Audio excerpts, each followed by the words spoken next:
ഞാൻ ഇവിടെ ഒരു താജ്മഹൽ പണിയും. കുട്ടി അറിയുന്നു കൂട്ടി.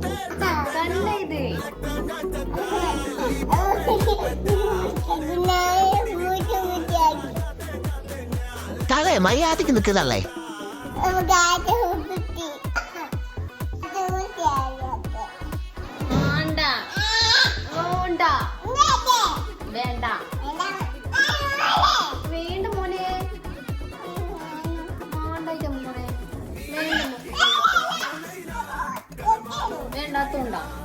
ഈ തള്ളച്ചിന്റെ കഴിവ് പുറത്തെടുക്കാൻ സമ്മതിക്കില്ല.